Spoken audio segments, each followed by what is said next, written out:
คนเฮาส่วนมากสิคิดได้เมื่อสายไปแล้วนะส่วนมากนะแบบนั้นทั้งเบิดนั่นแหละ100%กับ100%นั่นแหละคิดได้เมื่อสายไปแล้วแต่คำว่าสายไปแล้วบางอย่างก็สามารถปรับปรุงตนเองและแก้ไขตนเองเริ่มต้นไม่ได้แต่ว่าบางอย่างที่สายไปแล้วบ่อาจสามารถที่แก้ไขตนเองได้นั่นแหละในมงคล38เพิ่นจึงเทศเรื่องอเสวนาจะพาละนังคือ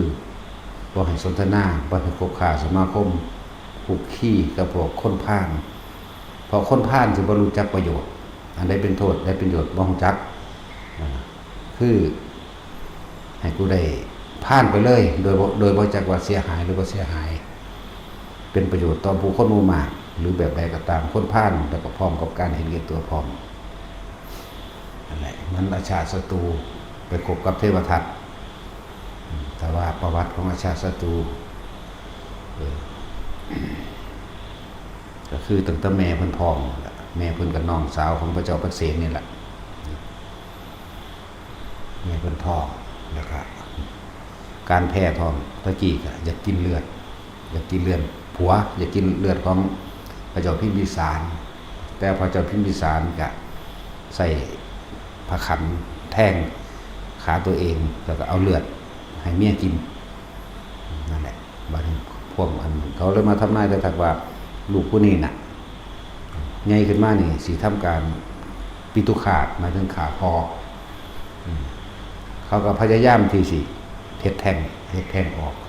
แต่ว่าพระเจ้าพิมพิสารรู้ข่าวได้ครับด่าหรือว่าลงโทษนั่นเองรักษาลูกผู้นี้มาเรื่อยคือบ่เชื่อหมอดูบ่เชื่อพวกโหนนั่นแหละจนสุดท้ายก็คลอดออกมาจนได้ที่แรกก็ดีๆอยู่นี่แหละเป็นคนหูอยู่ดีตลอดหลังจากตอนที่เป็นเด็กน้อยน่ะเวลาเป็นไข้เป็นหวัดมีขี้มูกออกพระเจ้าพิมพิสารสิดูดเอาขี้มูกสิดูดเอาจากดังออกจากจมูกของลูกเด็กเราหักลูกเล่าขนาดนั้นเด็กพระเจ้าพิมพิสารเพิ่นหักมันอาชาติศัตรูนี่เพิ่นหักเวลาเป็นไข้เป็นหวัดเพิ่นสิใส่ปากจุ่มดูดออกเลยดูดเอาขี้มูกออกจากนั่นแหละดังคายทิ้งแม้บางที่ก็เป็นฝีเป็นหนองไปเล่นจังซี่เพิ่นสิใส่ปากดูดหนองเลยเพิ่นหักลูกเพิ่นขนาดนั้นก็เดือโตใหญ่มากจนว่าฝึก16 ปีขึ้นมาแหละฝึกดาบฝึกอาวุธนี่ก็เก่งกาจสามารถอยู่เป็นคนดีอยู่ที่แรกต่อมาก็ ได้มาคบกับเทวทัตคบกับเทวทัตแต่สิว่าเริ่มต้นสมัยแรกๆเทวทัตก็เป็นคนผู้ฝึกหัดปฏิบัติดีปฏิบัติชอบเพื่อกันเด็ดจนถึงขั้นได้ฌานสมาบัติ8และสำเร็จอภิญญา5พร้อมบ่ได้แม่นอภิญญา6อภิญญา6ตรงประกอบด้วยอาสวัคยญาณเจ้านี่ได้อภิญญา5แสดงฤทธิ์ต่างๆได้แล้วก็เป็นผู้มีวาทะในการแสดงธรรมเป็นผู้มีฝีปากหรือพูดชักจูงชักชวนโน้มน้าวได้ดีจนผู้ใดก็ยกย่องเทวทัตว่าเป็นผู้ปฏิบัติดีปฏิบัติชอบนะว่าเป็นพระดีและบาง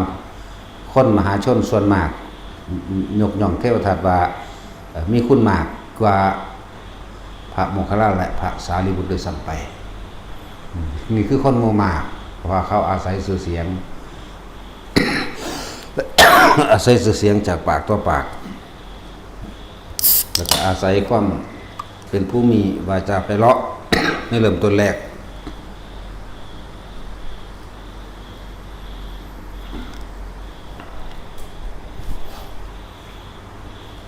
เป็นคนเทศดีเป็นคนพูดชักจูงโน้มน้าวได้ดีคนก็นิยมชอบเข้าไปฟังธรรมที่เทวทัตแสดงเหมือนกันนั่นแหละจะมาเกิดการหลงตนเองเพราะว่ามีคนนิยมชอบเป็นที่เรื่องลือไปแต่ในอีกส่วนหนึ่งส่วนของพระโมคคัลลานะกับพระสารีบุตรแต่ว่าเป็นผู้วิจิตรพิสดารในการแสดงธรรมและก็มีลูกศิษย์ลูกหาที่เป็นอรหันต์จังสิหลายในการ แสดงธรรมได้พิสดารละเอียดลึกซึ้งแล้วก็ปฏิบัติตามได้ดี แต่ว่าของเทวทัตแค่ว่าพูดเปลือกพูดโน้มน้าวหรือยกย่องผู้อื่นเพื่อให้เกิดผู้อื่นเข้ามาสรรเสริญยกย่องตนเองหรือมีลาภสักการะมากขึ้น จนถึงขั้นว่าเกิดลาภสักการะเป็นผ่าที่มีราคา100,000 กับ 5,000 เกิดขึ้น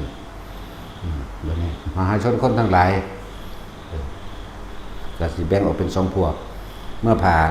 ราคา100,000 กับ 5,000 ได้เกิดขึ้นแล้วมหาชนก็ซุ่มกันภายในสมควรตกแก่ท่านผู้ใดคนหมู่มากใน 2-3 พันคน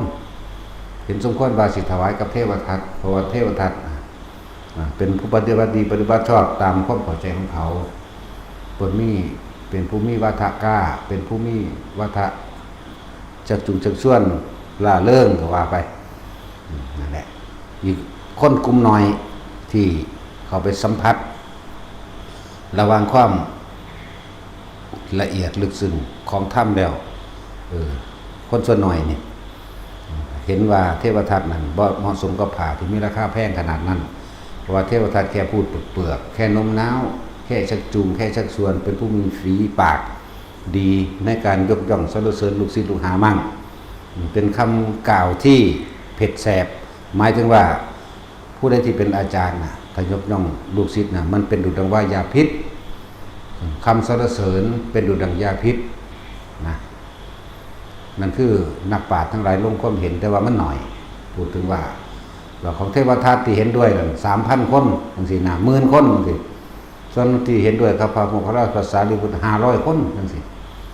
ตกลงสุดท้ายแล้วก็เลยเอาผ่า100,000 กับ 5,000 นั้นถวายกับเทวทัตผู้ใดก็ยกย่องสรรเสริญเทวทัตก็สรรเสริญเขานี่แหละคำสรรเสริญน่ะเป็นดุจดังว่ายาพิษได้ฆ่าลูกศิษย์ของตนเองนั่นสั่น คำสรรเสริญเด้ยกย่องเด้เป็นยาพิษเด้อนั่นสั่นต่อมาบัดนี้คนหมู่มากเป็น10,000 คนนี่ก็สรรเสริญเทวทัตเหมือนกันสุดท้ายก็เลยหลงตัวเองว่าคนนิยมชมชอบตัวเองเกิดคิดการใหญ่ขึ้นมาเกิดคิดการใหญ่ในการจะปกครองสงฆ์ในการจะเป็นพระพุทธเจ้าแทนพระพุทธเจ้าสุดด้วยซ้ำนะในการต่อมาก็ต้องหากษัตริย์มาเป็นที่พึ่งหรือเป็นผู้รับรองในความเป็นอยู่ของตัวเองสิเขาหาภัยดีนอก็ได้คิดถึงอาชาศัตรูนี่เป็นลูกกษัตริย์ยังเป็นราชโอรสอยู่คือสิกอมเก่าง่ายนะก็เลยใส่ฤทธิ์อภิญญานั่นแหละใส่มโนมยฤทธิ์แปลงร่างตัวเองขึ้นมีไฟออกจากตัวแล้วก็มีเห็ดเป็นงูเกี่ยวข้อมั่งเกี่ยวหัวมั่งแล้วก็เหาะไปในทางด่านหมายถึงหน้าต่างเหาะเข้าไปหาอาชาศัตรูก็เกิดความอัศจรรย์พอเพิ่นแสดงฤทธิ์ต่างๆให้เบิ่งดอกแล้วเกิดความเคารพหรือความเคารพล่ะแล้วก็เริ่มวางแผนกันนั่นแหละไม่ว่ามหาบพิตรอยากเป็นกษัตริย์บ่ถ้าอยากเป็นกษัตริย์ให้ฟังเฮาเป็นผู้มีฤทธิ์เฮาเป็นผู้รู้เฮาเป็นผู้สามารถเฮ็ดให้ท่านเป็นกษัตริย์ได้ถ้าอยากเป็นกษัตริย์ให้เต้าล่ะฆ่าพ่อเจ้าของซะแล้วก็สถาปนายกตนเองขึ้นมาเพื่อ สิได้เป็นกษัตริย์ปกครองเมืองนะเนี่ยก็ถือกอมเก่ามาเรื่อยแต่อาชาศัตรูบอกว่าบ่อาจสามารถฆ่าบิดาได้ไม่อาจสามารถฆ่าให้ตายแบบนี้ได้ถือเลยว่าถ้าไม่อาจสามารถฆ่าได้ก็ลดหย่อนกอมเก่าเด้ถ้าอย่างนั้นท่านก็เอาไปขังไว้สิก็ขังไว้โดยไม่ต้องให้กินโดยขังเอาไว้ต่อมาก็ขังไว้ก็เฮ็ดตามได้บัดนี้เริ่มเฮ็ดตามได้บัดเขาเลยเฮ็ดตามขังไว้แล้วก็บ่ให้กินอาหารพร้อมเด้คนอื่นๆห้ามเข้าไปเยี่ยมลูกเพิ่นก็มีหลายอยู่ดอกแต่ว่าอาชาศัตรูห้ามคนบ่ให้เข้าไปเยี่ยมก็เลยว่าเขาเยี่ยมแต่ว่ามีแต่แม่เพิ่นเข้าไปเยี่ยมได้แต่ว่าแม่เพิ่นก็เป็นคนฉลาดที่แรกเวลาเข้าไปเยี่ยมก็คุ้มผ้าพื้นใหญ่ห่ออาหารเข้า ต่างๆเข้าไปเยี่ยมกับพ่อได้อาศัยกินต่อมานั่นเข้ามาก็เกิด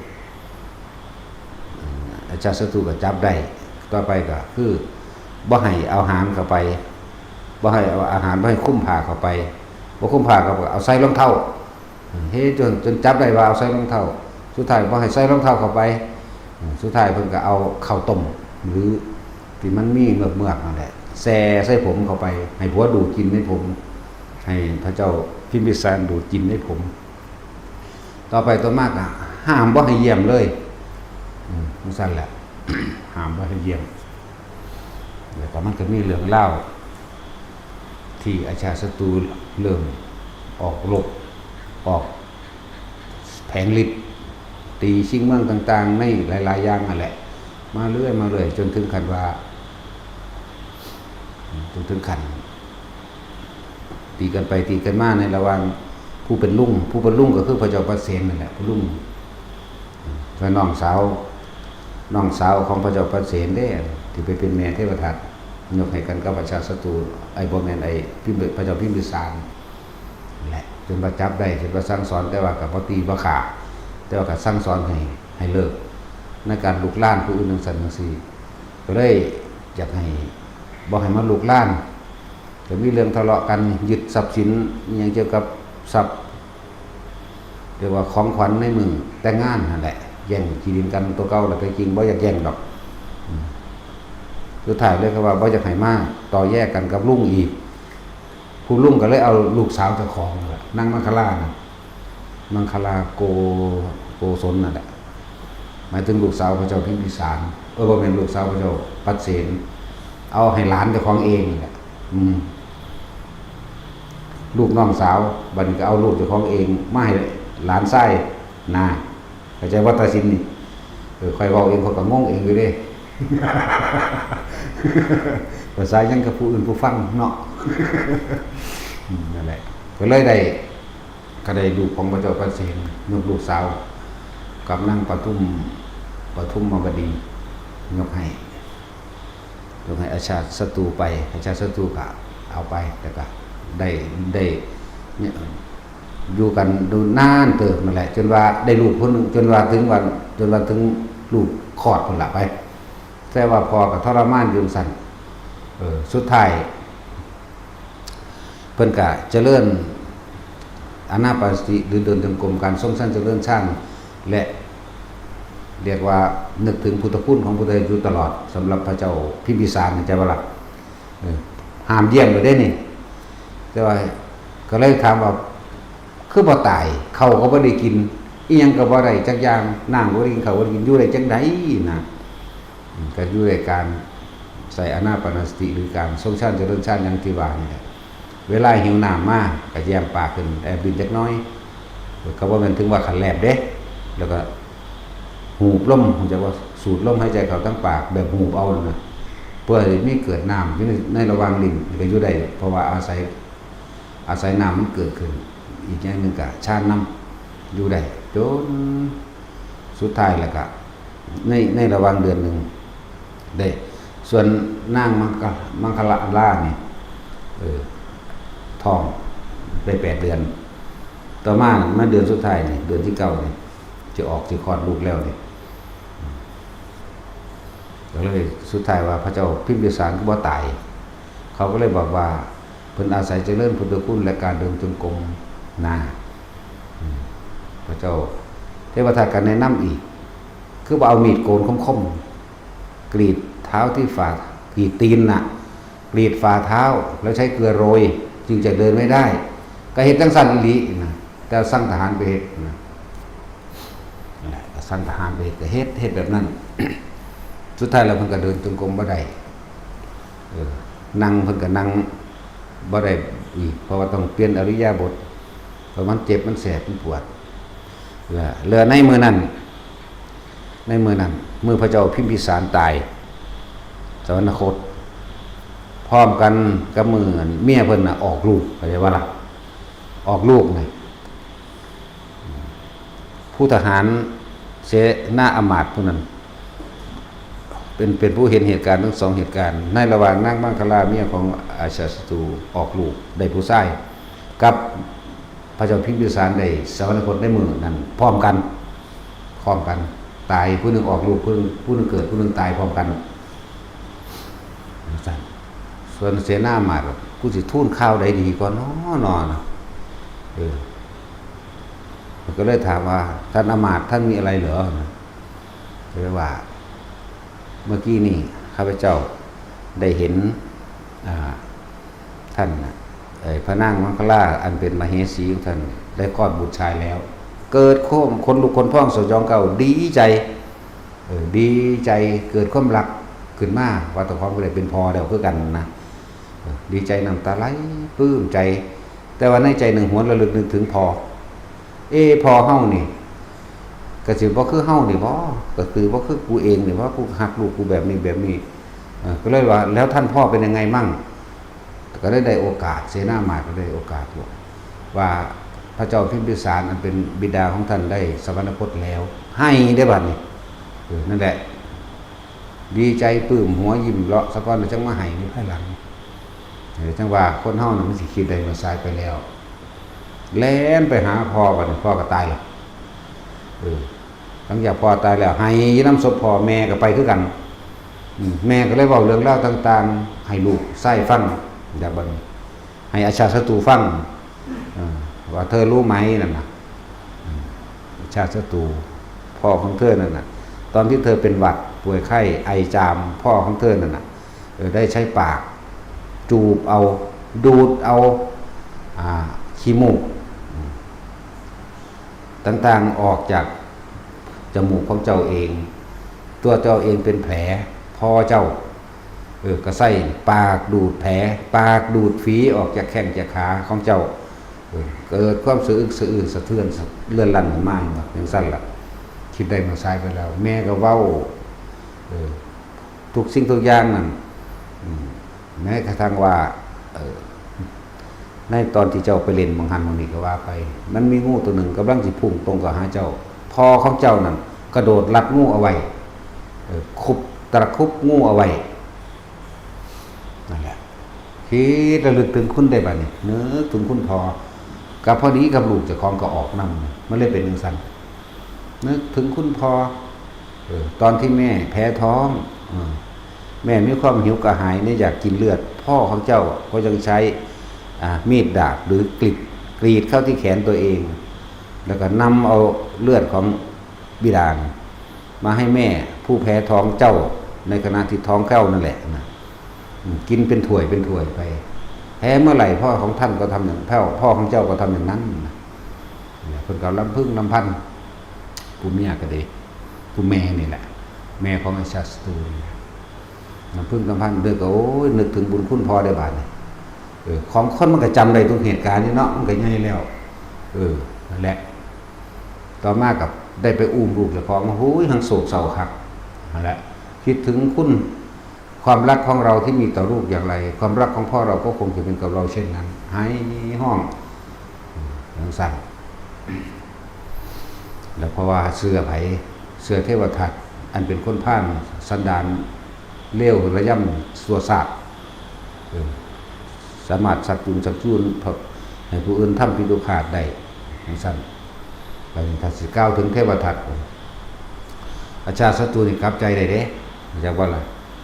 บ่ได้คือในหนังเด้บ่ได้คือในซีรีส์เด้สิบอกให้ด้วยเรื่องจริงมันนั่นน่ะส่วนอาชาติศัตรูนี่กลับใจได้เมื่อได้ลูกนั่นแหละกลับใจได้เมื่อนั้นจากว่า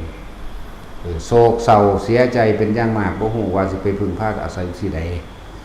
เสนามาดก็เลยพาเขาไปเฝ้าพระพุทธเจ้าพระพุทธเจ้าก็เลยเทศนาเรียกว่าเวทละอย่างนี้แหละเรียกว่าทำนิกทนิธนกรรมลดหย่อนพ้นโทษต่างๆที่ได้ทำพิทุขาดนะพระพุทธเจ้าแนะนำเครื่องอยู่ให้จากว่าละเครื่องอยู่คือว่าเจ้านี่จะอยู่ซื่อๆเจ้าจะอยู่เฉยๆเจ้าจงพยายามทำการกุศลให้มากยิ่งขึ้นไปเจ้าจะต้องใส่บาตรหรือดูแลอุปถากภิกษุสงฆ์มีจำนวนในเมืองของท่านเท่าไหร่จงทำเท่านั้นคือบ่ให้หยุดคิดในการทำดีพวกนี้สิหยุดคิดว่าอะไรได้พวกทำมัน ปิตุฆาตมาตุฆาตฆ่าพระอรหันต์ฆ่าอันพระพุทธเจ้ามันสิพวกนี้บ่ได้อยู่บ่ได้อกุศลกรรมนี่บีบอย่างแห้งเลยพวกนี้สิเป็นคนคิดฟุ้งซ่านอยู่ตลอดจะต้องหาเครื่องอยู่โดยการกระทำนั่นเองสินั่งสมาธินั่งบ่ได้พวกนี้สิหายใจแห้งฝืดฟาดสิเล่าร้อนกระวนกระวายแล้วความคิดสิปั่นป่วนเฮ็ดให้อึดอัดหลายอย่างที่มันสิเป็นพวกนี้นั่งสมาธินั่งกันนั่งเดชทามันนั่นแหละแต่ว่าสิเกิดความร้อนกระวนกระวายในตัวเองเด้อพวกนี้นั่นแหละ พบคนพาลบัดนี้สิกล่าวถึงเรื่องของอาจารย์สตูญาไปเลยก่อนเป็นคือย้อนมาหาบักอันเทวทัตเนาะกล่าวญาไปซะก่อนสุดท้ายแล้วก็คือจนได้20 ปีหมายถึงอันอาชิตกุมารเป็นลูกของอาจารย์สตูกับนางมังคลาอันเป็นลูกของพระเจ้าปัสเสนวิโกศลกับนางปทุมวดีประมาณนี้แหละแต่ชื่อว่าผิดสั้นจนถึง20 ปีอาจารย์สตูก็เข้าวัดแล้วเด้เริ่มเฮ็ดตามที่พระพุทธเจ้าแนะนำแล้วเรียกว่าวิธีทันเหนิกกรรมการลดหย่อนผ่อนโทษเพื่อไม่ให้อกุศลเกิดขึ้นเพื่อยับยั้งอกุศลไม่ให้เกิดขึ้นทำกุศลต่างสั้นจนสุดท้ายแล้วพระนางประชาบดีโคตมีหมายถึงแม่นาเพิ่นนี่แหละจะว่าล่ะมานั่งประชาบดีโคตมีปลูกฝ้ายเองเตรียมพื้นที่ปลูกฝ้ายเองโดยดินใส่หาปุ๋ยเองเลือกเมล็ดพันธุ์ฝ้ายเองรดน้ำฝ้ายเองเข็นฝ้ายเองจนถึงท่อหุกเองแล้วก็เย็บเป็นผ้าไตรจีวรได้เป็นชุดหนึ่งเองเข้าใจว่าล่ะในการตั้งใจของเพิ่นนั่นน่ะดินเพิ่นก็หาอย่างดีอันใดดินเป็นมงคลทั้งใดก็หามาใส่นั่นแหละแล้วก็เอาน้ำนมแพะน้ำนมวัวก็ได้หดน้ำหดไอต้นไฟนะอย่างว่าล่ะโอ้ด้วยความตั้งใจอยากถวายผ้าไตรกับพระพุทธเจ้าจนสำเร็จเป็นผ้าเป็นไตรได้เรียบร้อยแล้วนี่ความปราบปลื้มยินดีขนาดว่าจะได้ถวายผ้าให้แก่ลูกเพิ่นกับพระพุทธเจ้าเฮาและลูกเพิ่นก็ว่าเป็นลูกเลี้ยงนั่นแหละเพราะว่าแม่อีลีตายแล้วแม่สิริมาตายแล้วบ่เป็นสิริมาสิริมหามายาก็ได้เก็บเมื่อก็ตายแล้วล่ะแม่เพิ่นพระพุทธเจ้าเป็นลูกกำพร้าเด้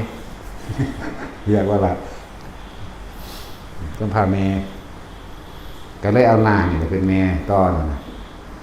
พระนางสิริมหามายาเนี่ยเป็นพี่สาวของพระนางประชาบดีโคตมีก็เป็นมเหสีใหญ่กับร่องของพระเจ้าสุโธทนะนั่นแหละแต่ว่าล่ะแต่มันก็มีหลายขนาดนั้นตอนนี้ก้าวสั้นๆเอาสุดท้ายเตรียมผ่าเรียบร้อยเก็บเรียบร้อยทางนี้ก็ส่วนอาชิตะภิกษุนี่เกิดมาขันกลางระหว่างเพราะว่าตระกูลนี้จะพูดถึงเรื่องเก่าๆมันตระกูลนี้ขาพ่อขาแม่ไหลมาเรื่อยเข้าใจบ่เว้นไปแต่พระเจ้าพิมพิสารบ่ได้ขาแต่ว่าจังหวะน่ะผู้ครองเพิ่นขาแต่ว่าก็ยกเพิ่นบ่ได้ขาพ่อเข้าใจบ่ล่ะถ้าบอกเรื่องเก่าๆมันมาเป็นร้อยกษัตริย์นะเป็นร้อยกษัตริย์จังซั่นแหละก็มาเว้นของพระเจ้าพิมพิสารกษัตริย์องค์เดียวต่อมาอาจารย์สตุขาพ่อเจ้าของ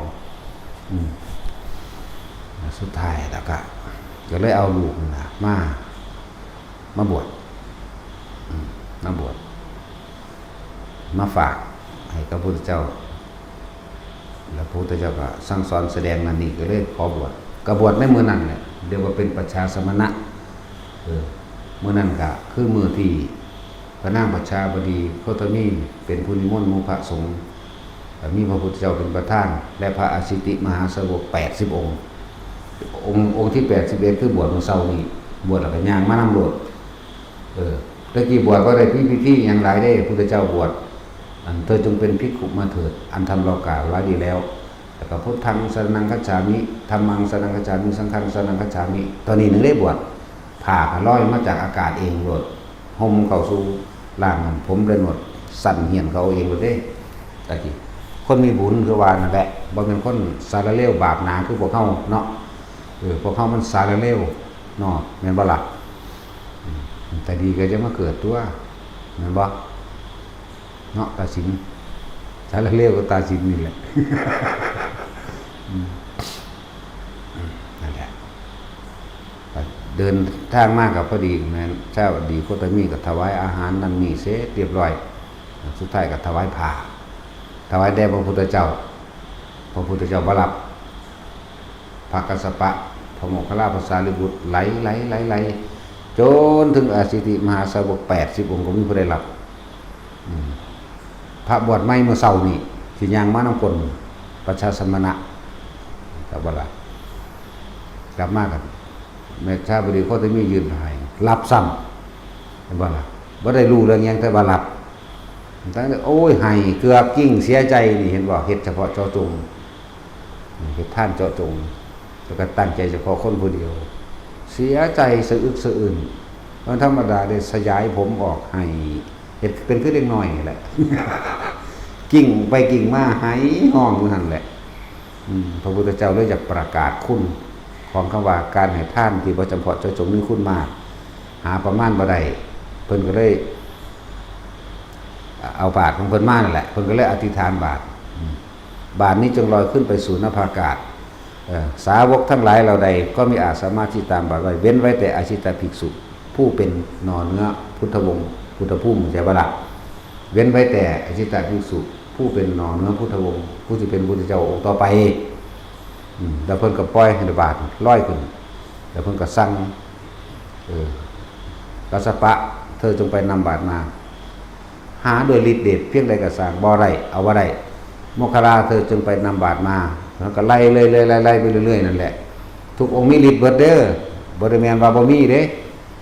สมัยอาชิติมหาสาวก80องค์นั่นน่ะมีฤทธิ์ปั๊บหาจังไดก็หาบ่ได้ก็ได้ว่าอาชิตะเธอจงไปนำบาตรมางงที่หากระบวนมึงเฮ็ดหยังก็บ่เป็นองค์อื่นๆเขาเหาะเหินเดินอากาศก็ได้ล่องหนหายตัววิบูลย์ได้เบิดแต่อาจสิพายใจภิกษุงงที่บ่จักเสียให้จังใดก็เลยใส่สัจจญาธิษฐานนะ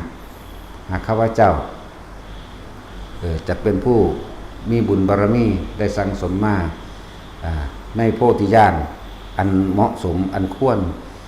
แก้บาปอันเป็นของบรมครูมาศาสดานี่ขอบาปนั้นจงเลื่อนลอยลงมาเองเถิดนะก็เลยยืนมือออกไปธรรมดานี่นั่งอยู่นี่แหละยืนมือออกจังสิบาปก็ลอยลงมาเองก็เลยรับบาตรไว้แล้วก็เอาไปถวายขึ้นแก่พระศาสดาพุทธเจ้าก็รับพระเจ้าจึงกล่าวอานิสงส์ต่างๆในคำว่าท่านให้สัตว์เดรัจฉานได้อานิสงส์100ก็ว่าไปท่านให้กับคนผ่านสันดานหยาบมนุษย์ทุศีลทั้งหลายผู้บ่มีศีลมีธรรมใดๆทั้งสิ้นอานิสงส์ 1,000ให้คนมีศีล 10,000ให้คนมีฌาน 100,000ให้โสดาปัสสะมีอานิสงส์หาประมาณบ่ได้เท่านี้ก็ไล่ไปให้จนถึงว่าให้พระสกิทาคาให้อนาคาให้อรหันต์แล้วก็ให้อสิติมหาสาวกมีอานิสงส์แบบนี้ให้พระปัจเจกมีอานิสงส์แบบนี้ให้กับพระพุทธเจ้าแม้100 ครั้งบัดนี้ก็ยังไม่สู้ก็ว่าล่ะให้พระปัจเจกกับพระพุทธเจ้า100 ครั้งก็ไม่สู้การให้ทานกับพระพุทธเจ้าแม้เพียงครั้งหนึ่งเป็นไรแต่จะว่านี่เฮาเว้ารัดเอาเด้ทานให้กับพระพุทธเจ้าแม้100 ครั้งก็ไม่อาจสามารถที่จะเทียบได้กับอานิสงส์ที่ทานให้แก่สังฆทานเป็นสังฆทานแปลว่าไม่เฉพาะเจาะจงเพราะหมู่สงฆ์ทั้งหลายจากเป็นผู้ปฏิบัติธรรมรู้ธรรมเห็นธรรมแล้วหรือเป็นผู้ศึกษาธรรมรับใช้ธรรมส่งต่อธรรมจากเป็นผู้กระจายธรรมออกสู่มหาชนทั้งหลายเพราะในการต่อไปแม้อายุไขของเราตถาคตมันก็จักจบสิ้นไปแต่หมู่พระสงฆ์ทั้งหลายเหล่านี้จักเป็นผู้นำธรรมะที่ตถาคตได้ตรัสไว้ดีแล้วชอบแล้วออกแสดงแก่หมู่มหาชนทั้งหลายอานิสงส์ของสังฆทานจึงมีมากนับประมาณไม่ได้ใช่ไหมล่ะมีเพิ่นบอกเรื่องอานิสงส์ของสังฆทานแล้วเพิ่นก็ยกให้กับสัตว์เดรัจฉาน100 ครั้งก็ไม่สู้ให้กับคนทุศีลแม้เพียงครั้งเดียวให้กับคนทุศีลแม้100 ครั้งก็ไม่สู้อานิสงส์ให้กับคนมีศีลแม้ครั้งเดียวให้กับคนมีศีลแม้100 ครั้งก็ไม่สู้อานิสงส์ให้กับผู้ทรงฌานแม้เพียงครั้งเดียว ให้กับผู้ทรงฌานแม้100 ครั้งก็สู้ให้กับโสดาบันเพียงครั้งเดียวไม่ได้ให้โสดา100 ครั้งก็สู้สกิทาคาเพียงครั้งเดียวไม่ได้ให้สกิทาคา100 ครั้งก็สู้อนาคามีแม้เพียงครั้งเดียวไม่ได้ให้อนาคามี100 ครั้งก็สู้อรหันต์ไม่ได้ให้อรหันต์โดยทั่วไปนี่100 ครั้งก็สู้ให้กับอสิติมหาสาวกอย่างเช่นโมคคัลลาสารีบุตรแม้เพียงครั้งเดียวไม่ได้ให้อสิติมหาให้สาวกผู้ใหญ่นี่100 ครั้งก็อาจสู้ให้กับพระปัจเจกพระพุทธเจ้าแม้เพียงครั้งเดียวไม่ได้ท่านให้พระปัจเจกพระพุทธเจ้าแม้100 ครั้งก็ไม่อาจสู้ให้กับพระพุทธเจ้าแม้เพียงครั้งเดียวไม่ได้ให้กับพระพุทธเจ้าแม้100 ครั้งก็ไม่อาจสู้กับให้กับสังฆทานแม้เพียงครั้งเดียวไม่ได้นั่นแหละเพิ่นสิแจกจ่ายคำความเข้าใจครับว่าเพราะว่าในการข้างหน้าต่อไปเราตถาคตจะเข้าสู่พระนิพพานแล้วแต่สงฆ์สาวกมันยังอยู่สงฆ์สาวกจักได้นำธรรมของเราตถาคตออกกระจายเข้าสู่มหาชนไปกันทั่วโลกจึงมีอานิสงส์มากอย่างนั้นนั่นแหละพระนางพระเจ้าบดีโคตมีก็เลยจิตใจก็เลยฟื้นขึ้นมาเลยฟื้นขึ้นก็เลยดีใจก็เลยบอกต่อไปเลยว่าต่อไปในการข้างหน้านี้แม้ท่านแม่นี่พระชาบดีโคตมีนี่แม้เราตถาคตไม่ได้รับครั้งนี้แต่เราตถาคตนี่ก็ทำทานของท่านแม่ให้ยิ่งใหญ่เพราะว่าได้ทำเป็นสังฆทานโดยไม่ได้เฉพาะเจาะจงเพราะท่านแม่ไม่ได้รู้จักอจิตตภิกษุแต่ท่านแม่ก็ไม่ได้ผิดหวังเลยแม้อจิตตภิกษุครั้งนี้เป็นสงฆ์เป็นสาวกอย่างเราตถาคตก็ชื่อว่าเป็นทานอันยิ่งใหญ่ในมหาทานอันสูงสุดแล้วต่อไปใช่แต่เพียงเท่านั้นและอจิตตภิกษุในการต่อไปต่อจากเราตถาคตนี้ท่านผู้นี้จะชื่อว่าจักได้ตรัสรู้สำเร็จเป็นพระสัมมาสัมพุทธเจ้าพระองค์หนึ่งชื่อว่าสีอริยะเมตไตรนั่นแหละเพิ่นก็ทำนายไปเรื่อยนั่นแหละจะได้เกิดเมืองมบดีที่เมวบดีหรือยังพม่านะจะว่าล่ะมังตัสรู้ของพระสีอริยะเมตไตรนะหงสาวดีนะจากมีคู่บารมีชื่อนี้จากมีลูกชื่อวัฒนกุมารอย่างนี้เกิดในตระกูลพราหมณ์อย่างนี้ศาสนาของพระศรีอริยะเมตไตรมีอายุ100,000 ปีอายุของพระพุทธเจ้าศรีอริยะเมตไตร80,000 ปีมันก็ไล่ไปนั่นแหละดีใจกว่าเก่าอีกว่าได้ท่านให้พระพุทธเจ้าถึง2 พระองค์จะว่าได้แม้นองค์นี้บ่รับแต่ว่าก็ด้วยอำนาจขององค์นี้องค์พระโคดมนี้แล้วสุดท้ายทั้งได้เป็นสังฆทานพร้อมทั้งได้ท่านพระพุทธเจ้าในอนาคตข้างหน้าพร้อมเลยเกิดความเสื่อมเกิดความศรัทธามากยิ่งขึ้นนะนั่นแหละจึงเป็นเหตุให้แม่พระชาบดีโคตมีนี่มีความคิดจากบวชจะว่าล่ะนั่นแหละมันมีเหตุมาจังซี่ก็เลยจากบวชพุ่นล่ะนั่นแหละ ถวายผ้าแล้วพระสิตาภิกษุเพิ่นก็บ่ได้ใส่เด้จักบ่ล่ะหลังเอาเว้าเรื่องหลังจากนี้พุทธเจ้าก็ได้รัฐพยากรพุทธธรรมนายในภัตตรกัปนี่จะมีพุทธเจ้าทั้ง5 พระองค์เพิ่นก็เว้าเรื่องภัตตรกัปพร้อมเด้เพิ่นสิเว้าเรื่องอาคัญญสูตรขึ้นมาพร้อมการกำเนิดแห่งกัปในอาคัญญสูตรนี่ตะกี้บ่ได้ซื้อไว้จังซี่แต่ว่าหมู่พระสงฆ์ใส่ซื้อให้ซื่อๆว่าเป็นอาคัญญสูตรกำเนิดแห่งโลกที่เกิดเองเป็นเองอย่างว่านั่นไล่มาไล่เบิ่งพระกะกุสันโธโกนาพระสกกัสสปะแล้วก็ถึงเราแม้การครั้งนี้เราตถาคตเป็นที่4และตลอดสิ้นกับนั้นก็จะเข้าสู่ยุคแห่งพระศรีอริยเมตไตรโยแล้วเพิ่นจะเว้าแม้กระทั่งว่าอันตทานตรกัปเมื่อสิ้นศาสนาของพระศรีอริยเมตไตรบุคคลทั้งหลายมีความโลภมากมีความโกรธมากมีความหลงมากบุคคลทั้งหลายจะมีอายุเป็น100,000 ปีแล้วก็จะค่อยลดลงเหลือ10 ปีเหลือ5 ปีแต่งงานกัน5 ปีเราจะเกิดกรียุคเห็นคนด้วยกันมนุษย์ด้วยกันเป็นพักปลาอาหารไม้ค้อนก้อนดินสามารถเป็นอาวุธได้เลยฆ่ากันไปเกิดความอดอยากและแห้งแล้งเมื่อน้ำทั้งหลายก็เหือดแห้งลงไปจนสุดท้ายแล้วพระอาทิตย์นานไปพระอาทิตย์เกิดขึ้นดวงที่2มาถึงดวงแรกมีอยู่แล้วเห็นปะเกิดขึ้นเป็นดวงที่2ที่3 4 5 6 7นั่นน่ะคืออันตทานตรกัปได้เกิดขึ้นโลกนี้จะโดนไฟไหม้โลกเสื่อมสลายด้วยไฟฟุบขึ้นเลยสัตว์ทั้งหลายอันเป็นเดรัจฉานและมนุษย์นั่นแหละเป็นไปตามบุญตามบาปตามกรรมที่ตัวเองกระทำไว้บุคคลผู้เข้าสู่นรกก็อยู่ในนรกเย็นเช่นนั้นตลอดทั้งสุญญกัปดังภัตตรกัปเข้าสู่สารมัณฑกัปในระหว่างสุญญกัปนี่ยาวนาน พระเจ้าก็บ่ได้บอกไว้ว่ายาวนานขนาดไหนเพื่อเลื่อนว่าอาสงไขยไม่อาจประมาณได้คนที่ตกนรกอยู่ได้ก็ได้กำไรไปเห็นจักว่าตามธรรมดาเพื่อบางที่นรกนี่มันมีอายุแค่กับหนึ่งแต่ว่านี่ฟาดไปหนึ่งอสงไขยแสนกับมันมีนะผู้ใดกับสร้างระวังไว้ดีๆเด้อได้กำไรหลายอยู่ดิเนาะนรกลุมนี่มีอายุกับหนึ่งหรือนรกลุมนี่แต่ของมีโทษอยู่ใน1,000 ปีนรกหรือ500 ปีนรกเนาะแต่ว่าเสือกมันอยู่ในระหว่างสุญญากาศนี่ที่ได้กำไรหลายได้เป็นสะสงไขยพุ่นเฮ็ดเข้าไปบ่ได้เฮ็ดซัวซ่าสารเลวซัวหมาก็เลยก็จะว่าล่ะเฮ็ดเลยดาพอตีแม่เข้าไปโลดเขาอยากไปนรกเลยนี่สอนเป็นนรกก็ได้ไม่จักว่าล่ะว่าหาตราพอตีแม่ก็ได้ศูนย์ซะนี่หาหลักคนเว้าพื้นคนอิจฉาริษยากันเด้อไปเลยมันยืนย่างอยู่ดอกมันฮอดสิ้นศาสนาพุทธเจ้าสิริยะเด้ออีก1,200,000 กว่าปีนึงเด้สิบอกให้ศาสนาพระสิริยะเมตไตรสิเกิดดีก็ดีอีกจังหวัดพศ5,000 6,000ก็เมียนกันตายบ่เบิดยังประเทศละเล็กละหน่อยจังว่านี่เพราะพวกที่ตลอดมาอยู่ใต้ดินเขาสิเห็นเมืองใต้ดินไว้เด้เดี๋ยวนี้มันก็เฮ็ดบ่แห้งเลยเด้หลายประเทศอยู่เด้ล่ะเนาะบ่เฮ็ดแต่ประเทศไทยล่ะกำลังหยุงหยางแย่งอำนาจบาดหมากันอยู่นะโคตรพ่อโคตรแมวนี่นะเนาะหาป้องกันยังดูเขาสันดานแตกมารัฐบาลทะแบนเรียกว่าล่ะแย่งกันเป็นใหญ่ชิงกันเป็นใหญ่ข้าราชการสันดานหมาเบิดนะดาไผก็สร้างดาแมงเบิดถ้ามันบริสุทธิ์เบิดทุกคนอยู่หั่นมาสาบานกันกับปู่มึงจะตายเรียกว่าล่ะที่ว่าโกงเวลาที่ว่าโกงเงินในราชการบ่มีจักคนเรียกว่าล่ะอย่างน้อยโกงเวลาเอาเวลาไปเฮ็ดของส่วนตัวเรียกว่าล่ะ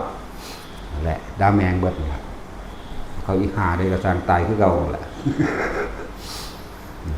มาใส่กันโลดแต่ว่าแน่ใส่สัจจะที่ฐานใส่กันโลดแต่บ่แม่นกูตายเนาะกูตายแล้วกูไปพรหมโลกก็ได้กูไปไสก็ได้แต่สู้ตายที่มึงสิไปไสแหละผมมีเคล็ดลับสักอย่างเนาะจังซี่มึงฮู้จักเคล็ดลับแล้วบ่จังซี่ได้มั้ยโกงหยังก็โกงบ่โลดแต่มึงมีเคล็ดลับแล้วตาจินมีเคล็ดลับหรือยังอย่าลืมได้เจ้าเนี่ยยุบปากสร้างเห็นแต่มือเด่นเห็นซ้ำนี่แหละก็ปากสร้างไว้ใช่ว่าล่ะน้อยนึงเด้ปวดแขนหน่อยนึงเจ้าลงเลยเด้เอาไว้กีมันเด้นี่พูดถึงว่าเด้อนี่พุทธเจ้าเพิ่นเว้ากันนี่ยาวเด้เพิ่นเทศนาเกี่ยวกับเรื่องแม้กระทั่งเพิ่นเว้าแต่อานิสงส์การให้ทานกับสัตว์เดรัจฉานจนถึงพระพุทธเจ้าจนถึงอานิสงส์ของให้ท่านจนถึงอานิสงส์จนถึงสุญญะอันตรธานตรกับตั้งกับใหม่คืออคัญญะเพิ่นก็เว้ามาจนถึงอันตรธานตรกับและสิไปสร้างกับใหม่อีกในสารมันทกับมีพุทธเจ้า10 พระองค์มันก็แสดงในมื้อนั้นแหละจักว่าล่ะแสดงมื้อนั้นแหละเป็นกันใหญ่เด้อกันนี่กันใหญ่เลย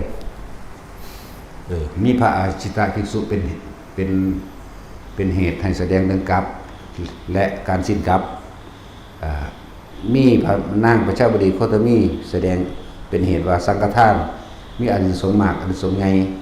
ใช่ว่าล่ะเป็นเหตุให้แสดงเรื่องนี้และย่าวไปแล้วก็พระนางพระเจ้าบดีโคตมีกับมีความคิดในการอยากบวชอย่างสั้น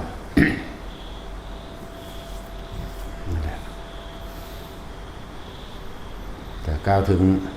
พระอาชิตภิกษุก็เรียนคำสอนพระพุทธเจ้าได้ดีแล้วก็ออกไปแสดงธรรมเพิ่นก็ใส่ลักษณะเดียวกันกับพระอานนท์นั่นแหละเรียกว่าล่ะข้าพเจ้าได้ยินได้ฟังพระตถาคตเจ้าแสดงมาอย่างนี้เพิ่นสิบ่ว่าเพิ่นเว้าเองเด้ตะกี้เข้าใจว่าล่ะบ่แม่นเดี๋ยวนี้นะตะกี้กับตาหอยคนละอย่างจักตะกี้บ่ตาสินหอยจิบจี้เบิดเอาได้ซุมื้อนี่เนาะหอยจิบจี้มาเฮ็ดบวงมาฝนดอกฟ้ามุงนะพวกคนในเมืองพวกบ่มีการศึกษาพวกกันมันบ่จักดอกเนาะบ่จักหอยจิบจี้ดอกสั่นแล้วนั่นแหละเป็นเหตุพุทธปานนี้พระอาจารย์ตะภิกษุนี่ที่เป็นวงจรการตัดในกษัตริย์ที่ฆ่ากันมาถึง ร้อยกษัตริย์เข้าใจบ่ล่ะเว้นไว้กษัตริย์เดียวเว้นไว้กษัตริย์เดียวคือพระเจ้าพิมพิสารพระเจ้าพิมพิสารในตำราว่าบรรลุโสดาบันเนาะต่อมานี่อาชาติศัตรูมาขาพอเรื่องสั้นตัวแต่จะพูดถึงบุพกรรมของอาชาติศัตรูนี่แต่พอทำปิตุขาดนะสามารถบรรลุอรหันต์ได้เลยในศาสตร์นี้ใช่ป่ะล่ะเป็นจริงแต่จังบอกว่าคนส่วนเฮาส่วนมากคิดได้มาค่อยหลังเบิด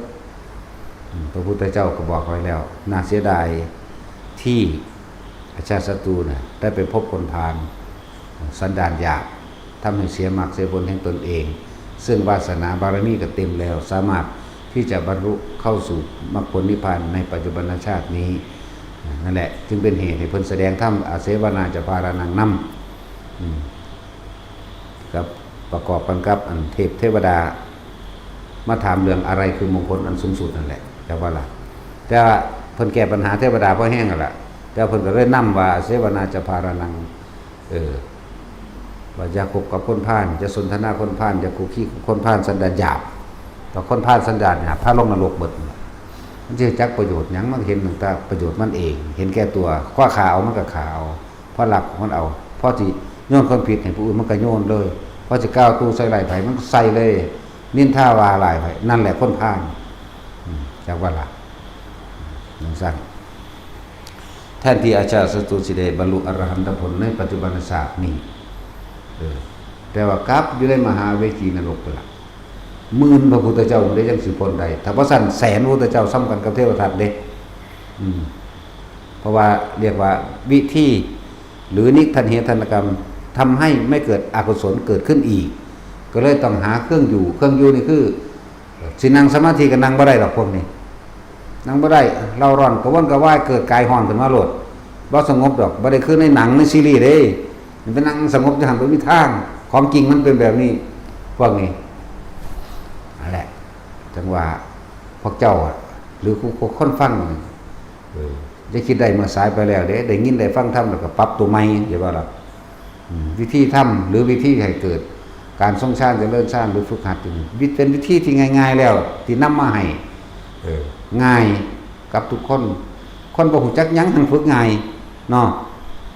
พวกฮู้จักหลายๆก็ฝึกยากแน่เพราะว่าสิเทียบฝึกการทรงฌานเจริญฌานจับอาการปิติอยู่ในกายเวทนาจิตวิญญาณกายฝึกง่ายๆเด้อผู้ใดบ่เป็นก็มาฝึกเอาอย่าเสือคนเสือคือคนโง่คนพิสูจน์จึงเป็นคนฉลาดเข้าใจบ่ล่ะต้องพิสูจน์พวกนี้มาฝึกเอาเองก็เลยเว้าเรื่องอาชาติศัตรูก็ตกนรกไปผ่านพ้นพระพุทธเจ้าถึง10,000พระองค์จึงจะพ้นจากนรกอันนั้นเมื่อพ้นจากนรกนั้นในกับอันหนึ่งซึ่งไม่มีพระพุทธเจ้าเกิดขึ้นแต่ว่าอาจารย์สติเป็นพระปัจเจกพระพุทธเจ้าเห็นบ่ล่ะนี่คือสรุปเรื่องของอาจารย์ศัตรู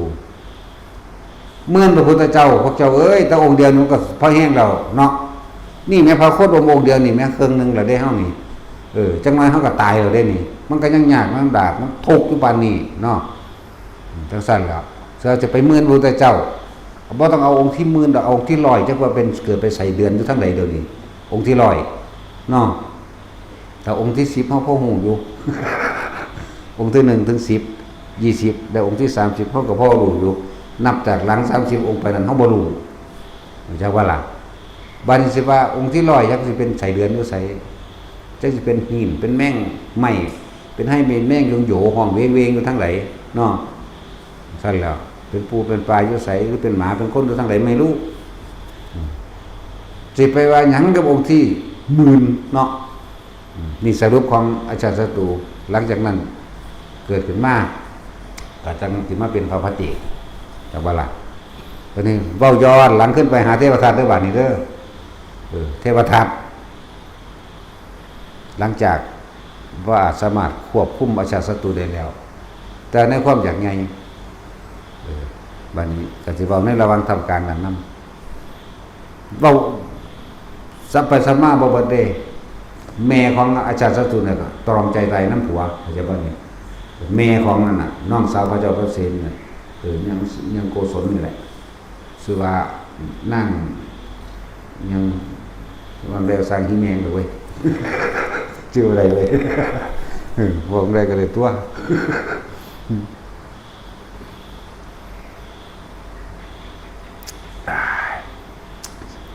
อร่อยอ่ะตาสินนั่นแหละชวนอจิตตภิกษุกะหลังจากนั้นกะตายไปแล้วเพิ่นเป็นพระโพธิสัตว์เพิ่นก็ลงมาเกิดใหม่อยู่เรื่อยแหละเพราะว่าเพิ่นจะต้องนำพาคนรับใช้ธรรมส่งต่อธรรมนำธรรมสัมมาทิฏฐิสู่มหาชนคนทั้งหลายและสัตว์นั่นแหละไปพอสรุปของอจิตตภิกษุเพิ่นสิได้เป็นพระสิริยะในไตรหลายคนก็เข้าใจว่าไปเกิดอยู่ดุสิตเนาะบ่เกิดอยู่ดุสิตพวกนี้สิมาใส่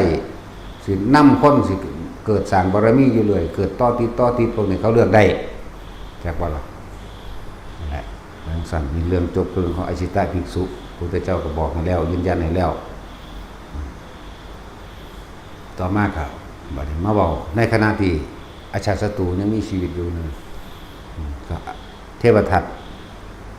ตั้งตัวเองเป็นไงหมายถึงจะฆ่าพระพุทธเจ้าเพื่อจะเป็นพระพุทธเจ้าเอาเองจะปกป้องสงฆ์เอาเองหรือเปล่าก็มีการเพื่อให้อาชาศัตรูเป็นกษัตริย์แล้วพุทธเจ้าบินบาตปล่อยสร้างนาราคิลิงใส่มั่งปล่อยสร้างธนบาลใส่มั่งเด้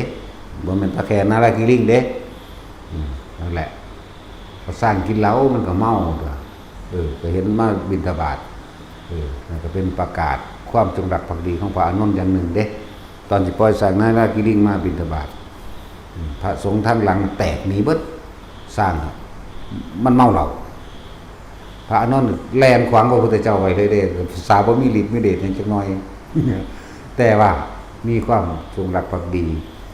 ชีวิตนี้มอบให้พระศาสดาแล้วนี่จังเรียกว่าตายแทนได้แท้ๆแลนรัดเลยพระพุทธเจ้าบอกอานนท์อย่าทำอย่างนั้นอย่าทำอย่างนั้นนี่ไม่ใช่วิสัยของเธอนี่เป็นเรื่องกรรมระหว่างเราตถาคตพระอานนท์ก็บ่ยอมแลนใส่สร้างคือกันแต่พระองค์ก็คือว่าน่ะก็ไปรัดสร้างไว้คือเขาโอนแหละเพิ่นก็มีฤทธิ์เนาะเพราะถ้าสร้างแลนมาน่ะพุทธเจ้าก็โบกมือขึ้นแผ่เมตตาให้สร้างก็คุกเข้าลงจากว่าสร้างก็หายจากอาการมึนเมากลับไปเพราะสร้างก็เป็นโพธิสัตว์เด้จากว่าล่ะแต่ก็สิเป็นพุทธเจ้าผู้ต่อไปใน10องค์ข้างหน้าบอกว่านาราคิลิงก็เป็นเด้จากว่าล่ะจังสิว่าอีหยังดอกว่าสึงหลึงอยู่เพราะสำนั้นแต่จักไปแล้วก็เลยแม่นอยู่บ้านนะแท็กซี่มึงฮู้จักอยู่บ่ตอนนี้พระเจ้าสร้างน่ะเนาะก็เฮ็ดบ่สำเร็จเทวทัตโกรธเกลียดขึ้นอกขึ้นใจยังไงบักหานี่แล้วก็ทรงในหลังจากนั้นมากอ่ะทรงในขมังธนูจากคนที่1ถึง16ครั้งเดี๋ยวว่าในการทรงในขมังธนูไปยิงพระพุทธเจ้าเอามือหนึ่งไปแล้วเอาคน2คนนี่ถ้าดักยิงในขมังธนูถ้าในขมังธนูคนแรกพุทธเจ้าเดินบิณฑบาตแต่บ่ล่ะไปฮอดก็สิยิงแต่พุทธเจ้าได้ห้ามธนูไว้สัทธาธนุงอากาติตงวิสัชเชตุงนาตาสิพุทธเจ้าพระศาสดาได้ใส่สัญญาธิษฐานลูกธนูนั้นจงอย่าวิ่งออกจากแหล่งจากบ่ล่ะด้วยข้างพุทธเจ้าก็แสดงธรรมบรรลุเป็นพระอริยเจ้าไปบวชไปนายธนูผู้ที่2หมายถึง2คนเด้เพิ่มจนถึง16คนเด้จาก1จาก2จาก4จาก8เป็น16เข้าใจบ่นี่ที่ท่านบ่เนาะเพราะว่ามีสมองนี่แล้วเทวทัตได้สร้างไว้ถ้านายธนูทางตัวนี้ได้สังหารพุทธเจ้าแล้วเดินมาทางนี้พวกเธอทั้ง2นี่จงสังหารนายขมังธนูนี้แล้วก็บอกทาง2คนนี้ถ้าเดินมาทางนี้4คนนี้สิยิง2คนนี้ถ้า4คนนี้ยิง2คนนี้แล้วตรงนี้8คนนี้สิยิง4คนนี้ก็จะว่าจากนี้16คนนี้สิยิง8คนนี้จาก8คนนี้เขาก็ใส่ทหารขาวตายหมดเลยนะความหมายแต่ว่าพวกนี้บ่เห็นนายธนูคนนี้มาบ่เห็นก็เลยต้องเข้าไปหาผู้นี้ก็ไปบวชแล้วก็จะว่านี่ผู้ที่1ก็บวชแล้ว2ก็บวชแล้ว4บวชแล้ว 8บวชแล้วจนถึงสุดท้าย16ก็บวชเบิดเลยพุทธเจ้าห้ามทะลุทะนูบ่ให้แล่นไปเบิดนั่นแหละเป็นอริยเจ้าไปเบิดซั่นครับส่วนเทวทัตก็ช้ำใจก็เก่าอีกดังว่าจนเข้าไปเรียกว่าสิทำสังฆเพศไปขอบัญญัติจากพระพุทธเจ้าบัญญัติทำสังฆเพศได้บัดไปขอบัญญัติจากพระพุทธเจ้าว่า5ข้อให้ภิกษุนั่นบ่ให้กินเนื้อสัตว์1ให้อยู่ป่าตลอดแล้วก็บ่ให้เปลี่ยนผ้าอย่าบ่นี่ก็ยังอีกดอกลืมแล้วบ่ให้รับนิมนต์เนาะเห็นบ่อยู่ป่าตลอดลืมแล้วล่ะมันเว้าแมงยังดอกบ่ข้านก็เลยแต่ว่าถ้าบอกได้ก็ตัวมันได้นรกพุ่นมันเลวกว่าดอกเนาะคือลงไปถีบมันอีกส่วนตัวแหละเจ้ามันใจอยู่ว่าทาเทวทัตตกนรกเป็นแบบใดยืนกังกะยืนแบบนี้เล็กแดงห่มของมือนี่ไว้แล้วก็เล็กแดงนี่ห่มด้วยหน้าผากนี่แล้วก็ห่มคอตีนไว้แล้วก็มีลาวเล็กไงแท่งจากกลางกระหม่อมสอดลงไปในพื้นพร้อมแล้วก็ลาวแหลมไฟที่ห้อนที่สุดพุ่งสอดพุ่นสอดปีในร่างกายเปิดเบิ่งเด้อผู้ใดอยากเห็นก็ตายแล้วก็ไปเบิ่งเนาะข่อยก็ตายไปเบิ่งคือกันเด้แต่ข่อยมันคืนมาซื่อๆว่าหาตายไปเบิ่งก็ได้ดอกสักผู้ใดฝึกไว้แล้วก็รู้จักดอกแนวมื้อนี้นี่บอกสรุปสั่งมันว่าตัวคนเลวนี่นั่นแหละหลังจากเอานายขนังธนูไปบ่ได้โอ้ยโมโหยังไงเอาใส่ผู้ใดไปฆ่าว่าอาตมาสิฆ่าพระพุทธเจ้าได้นะสุดท้ายแล้วความที่มันเราร้อนกระวนกระวายขึ้นเลือดสูบสินขึ้นในกายบีบหัวใจได้ตัดสินใจตัวเองบัดนี้มื้อนึงพุทธเจ้าไปบิณฑบาตไปโดยลำพังพระองค์เองพระพุทธเจ้าสิไปในทางที่แคบในตอนนั้นเพราะว่าพระพุทธเจ้าเนี่ยมีความกรุณาเมตตากรุณากับเทวทัตมากเด้พระศาสดาเฮานี่ฮักหมายถึงว่าให้ความรักความเมตตาระหว่างพระราหุลกับเทวทัตเสมอกันเฮาเฮ็ดได้บ่ล่ะโอ้กูเฮ็ดบ่ได้เด้กูมาซุ่มกูเบิ่งแน่กูเตะปากรถไว้ก็เลยจะไปเว้าหยังกับผู้ที่มาฆ่ากูเนาะกูฆ่าแมงก่อนอยู่แล้วล่ะ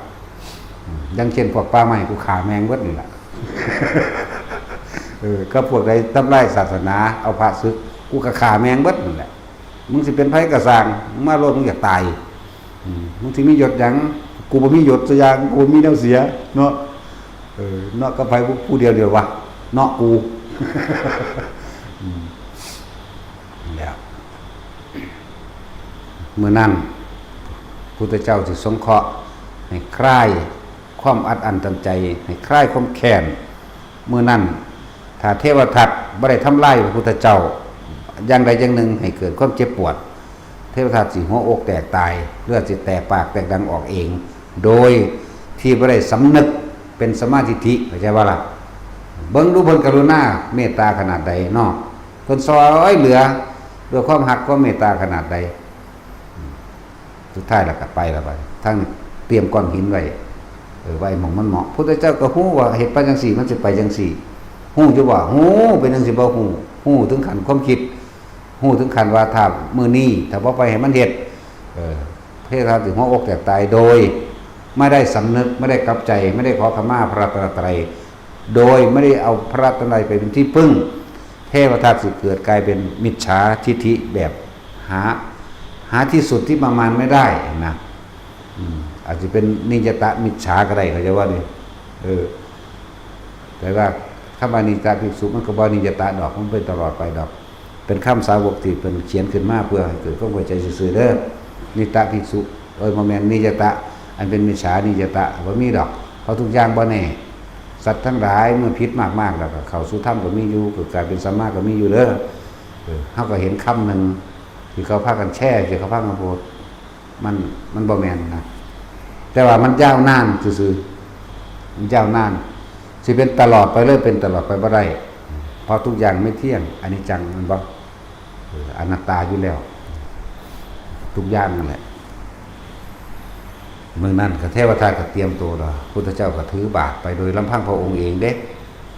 เพราะว่าเพิ่นฮู้แล้วว่าถ้าเทวทัตบ่ได้กลิ้งหินใส่มื้อนั้นหัวอกมันสิแตกเลือดแตกปากแตกดังออกโดยบ่ได้สำนึกใช่ป่ะก็ก่อนหน้านั้นก็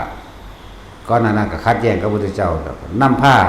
หมู่สงฆ์จำนวนพันนึงแล้วล่ะหนีออกจากพระพุทธเจ้าที่ไปขอปฏิบัติว่าของพระพุทธเจ้านั่นน่ะบ่ดีซ้ำของเพิ่นที่ตั้งขึ้นนะเลยทำสังฆเพศได้แล้วเสียมได้แล้วล่ะอันนี้เราย้อนหลังย้อนไปย้อนมาอยู่นี่แหละเมื่อไปขอพระพุทธเจ้าบ่อนุญาตให้ทำตามเทวทัตต่อมาพระโมคคัลลาภาษาริบุตรก็เป็นทำเหมือนเป็นเข้าข้างเทวทัตก็เดินไปเป็นฝักพวกของเทวทัตเห็นเทวทัตตายใจให้พระโมคคัลลาภาษาริบุตร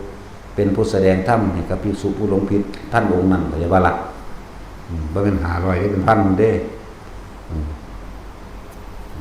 จนตายใจต่อมานั่งมังคลาอันเป็นมารดาของเทวทัตป่วยได้โอกาสเทวทัตมันเบิดฤทธิ์แล้วเด้มันเรียกว่าจิตใจมันอาฆาตแล้วจากวันชาติมันเสื่อมเด้แต่ว่าคนมีชาติที่แสดงฤทธิ์ได้ต้องเป็นกลางต้องสิแสดงได้แสดงโดยบ่เป็นตัณหาเด้จากว่าจะแสดงได้ถ้ามีตัณหาแสดงบ่ได้เด้อนั่นแหละแล้วก็สิแสดงสิไปอวดโชว์คนนั่นอวดโชว์บ่ได้บัดนี้พออยากอวดเนาะมันเลยบ่เป็นโอ้ยจักสิเฮ็ดหยังแล้วเฮ็ดซื่อๆได้เฮ็ดบ่ให้ผู้ใดเห็นแม่เนาะสู่อยู่ซื่อๆก็บ่ได้เมื่อนั้นแม่สิตายมีคนในกรุงกับบริพัตรล่ะมาบอกว่าแม่สิตายเลยเดินทางกลับได้จังว่าโอกาสของพระโมคคัลลากับพระสารีบุตรชักจูงชักชวนหมู่ภิกษุลงผิดกราบขึ้นจังว่าล่ะนั่นแหละนี่ก่อนสิกิ่งหินได้นี่มันก็หลายบทหลายบาทหลายเหตุการณ์หาก็เว้าย้อนไปย้อนมาจังซี่ล่ะ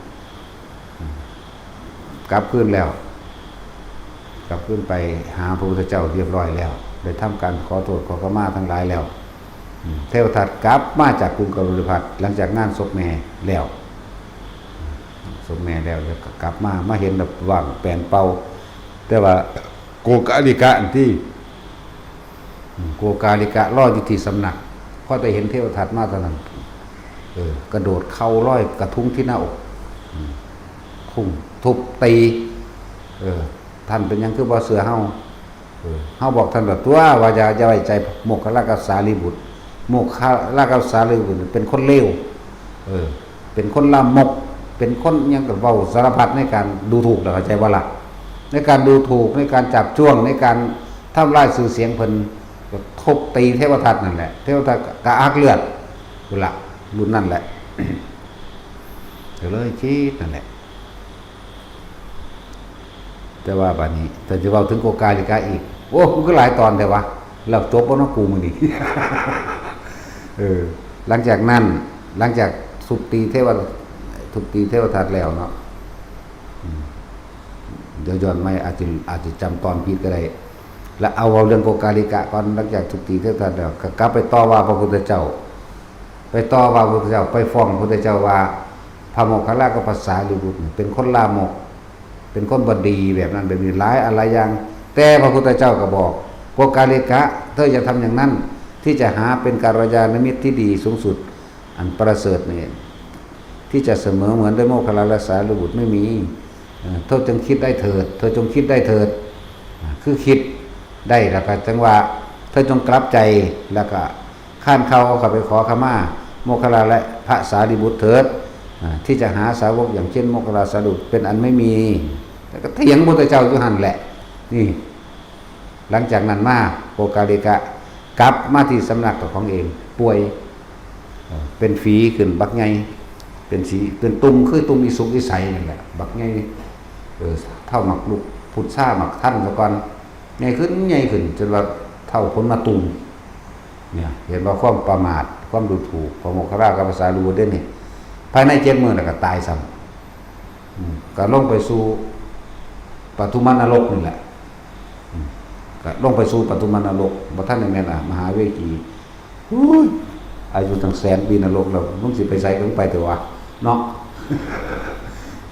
อายุหลายคักปานนี่แต่ว่าเรื่องอายุจังซั่นน่ะมันนายอย่างใดมันโอ้ยโลดพูดเอาแล้วไปจบไปของโกกาลิกะผู้ดูถูกผู้ปรามาสพระโมคคัลลาสารีบุตรแล้วก็บ่ไปขอโทษเขามาพร้อมเด้เลยกลายเป็นมิจฉาอยู่ตลอดเด้เพิ่นนี่ก็ดี แต่ว่ายามสิพ้นยามใดบ่จักมันบ่ได้เว้าบ่จักนำมันจบไปเรื่องของโกกาลิกะหันมาเรื่องของเทวทัตเทวทัต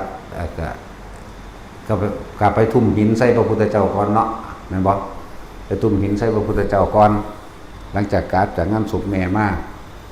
คือมีความแค้นอย่างใหญ่หลายอย่างทั้งแม่ก็ด่าพร้อมบอกว่าให้ลูกนั่นน่ะกลับใจซะจะไปเป็นพระพุทธเจ้าแบบใดส่วนพระพุทธเจ้าโคตมะนั่นเป็นผู้สมบูรณ์โดยอาจาระมั่งจรณะ15มั่งอนันต์นี่มั่งสารพัดบำเพ็ญเพียรมามากมหาศาลเรื่องลูกบ่ได้เศษเสี้ยว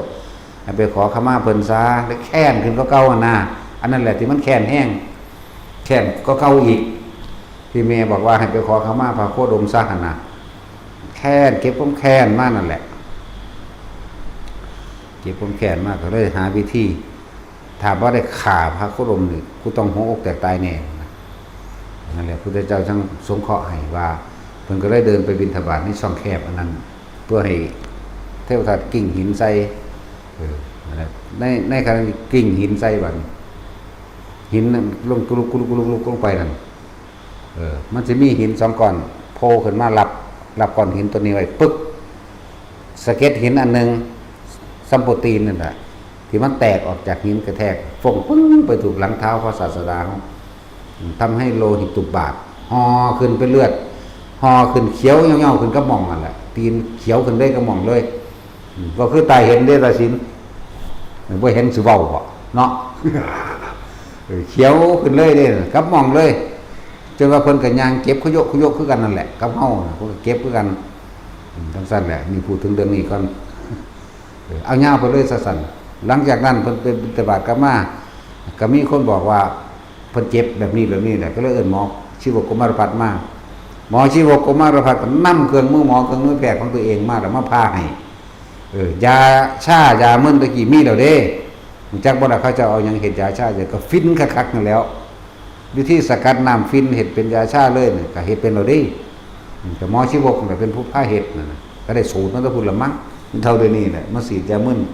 ถอนแขวเฮาเลยนี่แต่สิเจ้าก็ถึงพัดเกี่ยวเจ้าก็มุงตัวมันเป็นไหนนั่นแหละแต่ว่าด้วยบาปกรรม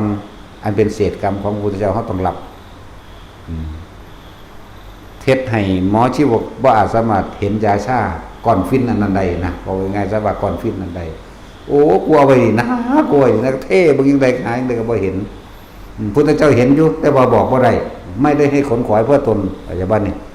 บ่ได้ให้ขนขวายเพื่อตนเด้ก็เลยบอกก็เลยเอามาพาแบบสดๆเลยมีดกับหดล้นน้ำมีดโกนตะกี้มันเป็นใบเดียวนั่นว่าล่ะเป็นเล็กอ่ะนะฝนไฟหินดีๆเลยล้นไฟสะกอนคนดีมันธรรมดาเด้เอาพวกเขาว่าเก็บปันใดบัดนี้ทั้งล้นไฟขาเสื้อพวกไม้นั่นล้นไฟจนแดงนะแล้วก็ยังมาปาดสดๆอีกเพิ่นก็เก็บอยู่เพิ่นอดเอาเพิ่นอดเอาแล้วก็บีบน้องออกนั่นแหละบุพกรรมในการสร้างสิเพิ่นเป็นกุมารแต่ไม่สัตว์นั่นเป็นคนคือขน้องแน่เล่นลูกข่างลูกกว้างใช้ผ้ากว้างเอาคือขน้องไปฟาดเส้นหลังตีนพระเจ้าพุทธเจ้าในสมัยศาสตร์ใดศาสตร์หนึ่งพูนล่ะจักสิเอาสงไข่ได้แล้วจักสิเอาผงกะทิ15 16บ่รู้ล่ะแต่ว่าเศษกรรมนี่ก็ยังไม่ให้ผลเหมือนเดิมนี่จบไปพาแบบสดๆจบเป็นแนวๆเรื่องๆไปหลังจากเพิ่นเทพทัตนี่ได้ทุ่มก้อนหินใส่พระพุทธเจ้าแล้วแต่ก็สะใจว่าเจ้าของอันได้ทำลายพระพุทธเจ้าได้แล้วนะมันเลยคลายความเครียดคลายความอัดอั้นตันใจเฮ็ดให้ผ่อนคลายลงมาเลยเฮ็ดให้บ่ให้หัวอกแตกตายเฮ็ดให้บ่ได้เลือดแตกปากแตกดังออกดอกกลับไปที่สำนักพอดีโกกาลิกะก็รออยู่นั่นแหละจักว่าล่ะโกกาลิกะรออยู่ เห็นเทวทัตฮอดกับเน็บเดียวดีๆกับแลนเข้าใส่หน้าอกทุ่งใส่กันเลยน่ะปัวปะตีเข้าคนมันบ่จักสู้มันน้อยใจหรือว่ามันท้อแท้เหตุหยังพระพุทธเจ้าบ่ได้อยู่แล้วเลยส้มไปเลยถ้าเทวทัตที่สู้เทวทัตเนี่ยเป็นนักรบแม่นบ่ล่ะเป็นคนที่รบเก่งอยู่แล้วภาษาหยังกับโกกาลิกะภาษาคนชาวบ้านซื่อๆแต่ว่าหลังจากป่วยแล้วก็เลยระลึกถึงไว้เฮาพยายามฆ่าผู้เดียวนับประมาณครั้งบ่ได้ระลึกมาแต่เป็นเด็กน้อยพุ่นเด้เทวทัตเกิดก่อนอยู่แล้วเป็นอ้ายอย่าว่าล่ะเป็นอ้ายเมียก็คือนั่งพิมพ์ผ้านั่นแหละระลึกเฮาว่าสามารถสิเอาชนะพระโคดมนี่ได้เลยสิทธัตถะนี่ได้เลยบ่ว่าสิเป็นเล่นหยังก็สร้างบ่สามารถมันแต่สิทธัตถะยกย่องเฮาอยู่ตลอดทั้งที่เฮาบ่สามารถที่สิเสียดเสียในการลบในการชกมวยในการยิงธนูทุกอย่างบ่อาจสามารถแต่ว่ามีแต่ยอมลบให้เลยนึกถึงคนใดจนถึงสุดท้ายว่าแม้เข้าพยายามฆ่าถึง16ครั้งก็ไม่อาจสามารถทำอะไรได้ทั้งที่พระศาสดาก็รู้แต่ว่าการที่จะเอาคืนเราแม้สักครั้งหนึ่งไม่มีการที่พระศาสดาที่จะกล่าวคำหยาบช้าดึกตำหนิหรือด่าเรานะไม่มีเลยแม้สักครั้งเลยระลึกได้เห็นบ่ระลึกไปเกิดน้ำตาไหลได้บ่เสียใจก็เลยให้พวกบริวารที่เหลืออยู่ข้างๆอยู่4องค์นั่นแล้วเอาใส่ตะเลียงพวกท่านทั้งหลายจงสงขอเฮาเนี่ยเป็นครั้งสุดท้ายขอให้เฮานั่นน่ะไปขอขมาพระศาสดาเอาพวกนี้ก็สงเคราะห์ให้ก็หามไปนั่นแหละ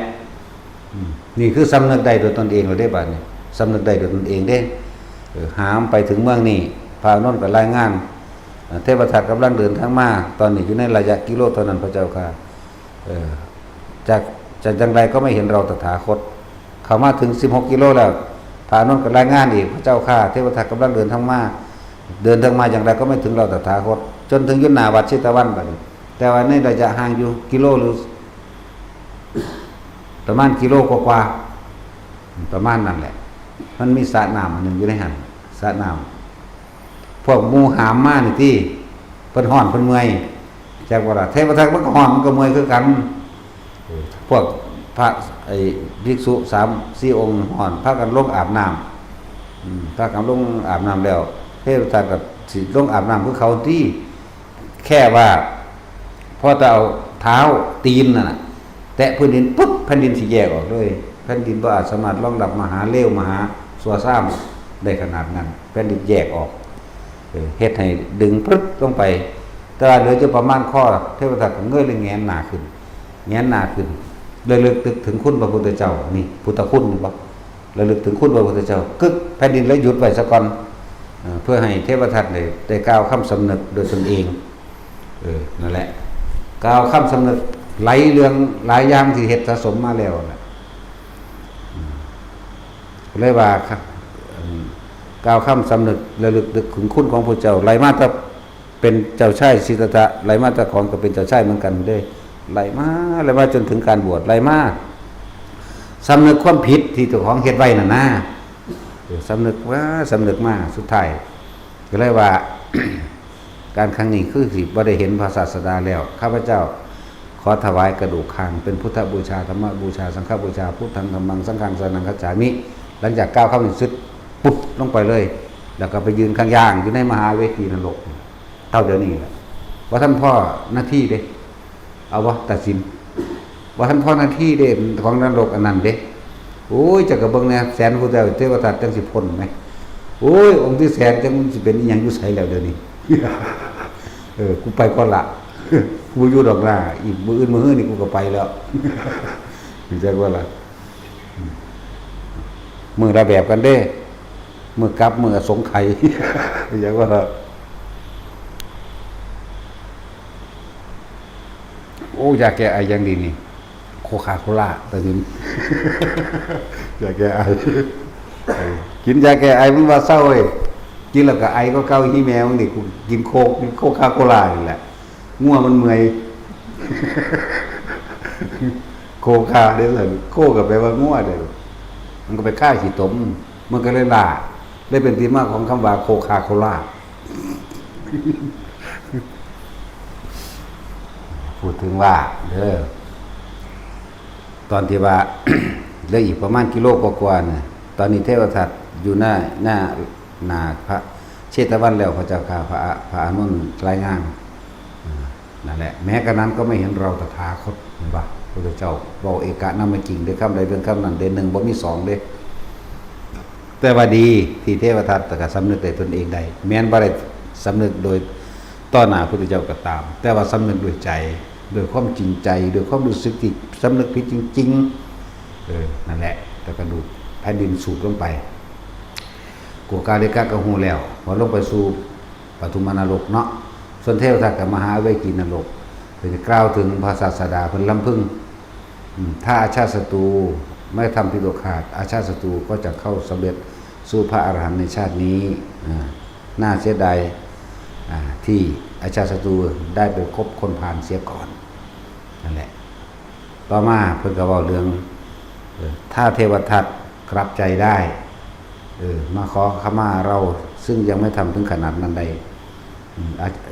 แม้เทวทัตก็สามารถเข้าสู่พระนิพพานได้ในชาตินี้จะว่าล่ะ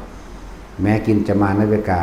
ถ้าไม่กล่าวคำเช่นนั้นก็สามารถเข้าสู่นิพพานในชาตินี้มาคันธิยาก็เช่นกันเพิ่นไล่เพิ่นลำพึงเห็นบ่เพราะว่าทั้งเบิดที่เว้ามานี่เคยบำเพ็ญสร้างบุญกุศลมารวมกันมั่งอกุศลก็ภาวะของอิจฉาริษยาเทวทัตกินมาในเวกาและมาคันธิยะต่างๆเพราะความอิจฉาริษยานี่เองคนทั้งหลายเหล่านี้จะคิดได้เมื่อภายหลังส่วนมาคันธิยะคิดหยังบ่ได้จักบ่กินจะมาด้วยกาก็คิดบ่ได้มาคันธิยะก็คิดบ่ได้ส่วนเทวทัตยังคิดได้โกกาลิกะก็คิดบ่ได้แต่อาชาติศัตรูก็คิดได้นี่แหละที่มาของคำว่าคนเราส่วนมากจะคิดได้เมื่อภายหลังก็ต่อเมื่อสิ่งนั้นได้สายไปแล้วกรรมได้ทำสำเร็จแล้วทั้งอกุศลกรรมนั่นแหละทำสำเร็จแล้วน่าเสียดายชาติที่เขาจะได้เกิดพ่อพระพุทธเจ้าเนาะแต่สมัยถ้าทุกคนน้อมน้อมใส่เจ้าของไหมคำสั่งสอนแสดงธรรมต่างๆน้อมเข้ามาใส่ชีวิตจริงประสบการณ์จริงในชีวิตเจ้าของจริงแล้วก็ฝึกหัดปฏิบัติตามเพิ่นนั้นบรรลุได้ทุกคนเด้แต่ว่ามันบ่น้อมมันอยากใหญ่มันอยากคุ้มนั่นว่าล่ะอยากใหญ่อยากคุ้มอยากเอาความเห็นเจ้าของออกมาแสดงเพราะต้องเข้าใจว่าเจ้าของทำถูกนั่นแหละเลยเฮ็ดให้เจ้าของผิดเองได้ว่านี่ไผก็บอกบ่ฟังความเลยนั่นแหละถึงบอกว่ากรรมทั้งหลายการกระทำทั้งหลายจะมีเหตุปัจจัยเพราะตัวเองเป็นคนสร้างเองสร้างเองดำเนินงานเองถ้าก็ต้องได้รับผลเองไม่มีใครสร้างให้ไม่มีใครรับสร้างให้ไม่มีใครรับแทนและก็ไม่มีใครแก้ให้ด้วยโดยแล้วทุกอย่างล้วนแต่ตัวทำเองจะว่าล่ะแต่พวกเข้าเดี๋ยวมีโอกาสแต่พวกเข้าก็ฝึกเอาตัวสอนง่ายๆนี่ไหมนั่นแหละบ่มีผู้ใดทำร้ายตัวเราเองได้มากเท่ากับตัวเราเองเด้อบ่มีมึงมากเกิดเองมึงก็ทำร้ายตัวเองมึงก็ต้องบ่เกิดเองตัวเนาะแม่นบ่ล่ะบ่มีม่านอันใดสิมีฤทธิ์เท่ากับความคิดเจ้าของพร้อมเข้าใจบ่ล่ะนั่นแหละถ้ารู้เท่าทันความคิดหยุดคิดได้มันก็นิพพานตัวแม่นบ่สั่นล่ะนิพพานมันก็จะว่ายากก็เหมือนง่ายจะว่าง่ายก็เหมือนยากแต่ผู้เข้าถึงแล้วแม้อยากไปก็ไปไม่อยากไปก็ไม่ต้องไปทุกคนเกิดเพราะความไม่รู้แต่บางคนเกิดเพราะรู้จังบ่ล่ะแหละนี่แหละจังว่าคิดเอาแต่ละคนน่ะจังว่าก็ตายเบิดหลายอยู่นี่มันสิเก่งสิใหญ่ไปฮอดไสวะแม่นบ่หรือไผสิอยู่ตัดสินเจ้าอยู่จัก 20,000 ปีเด้อ เอาวะตั้งแต่เหลนเจ้าก็จักมันสิไปไสดอกนอนคลอแบบหิวแบบแห่งคลออยู่นะแต่ว่าบ่ตายแม่เอาดีๆเด้อพวกบ่มีอาหารกินจ้อยแห่งดุจดังเปรตผิวหยาบกร้านเจ็บปวดแสบร้อนแต่ไม่ตายเพราะกรรมดึงเอาไว้ให้รับผลของกรรมเข้าใจบ่ล่ะอกุศลกรรมดึงไว้พวกนี้จังซั่นแหละถ้าเว้าเรื่องกรรมมันยาวอาจินไตย4อย่างพุทธวิสัยโพธิวิสัยว่าสามารถยังถึงได้อย่าไปคิดลำเพิ่นคนได้ฌานวิสัยสามารถแสดงนั่นนี่แปลกๆนั่นแหละโลกอจินไตยกำเนิดโลกต่างๆเรื่องของกรรม4อย่างอย่าไปคิดใส่เจ้าของโลดไผก็ดีนะว่าคิดเรื่องการกระทำคำพูดเจ้าของมันออกจากใสออกจากใจออกจากความคิดออกจากความรู้สึก ออกจากความเข้าใจว่าของเก่งเก่งมาสีแม่มึงมาเกิดเห็นอย่างเนาะจังสั้นแล้วเอาสัมปทาน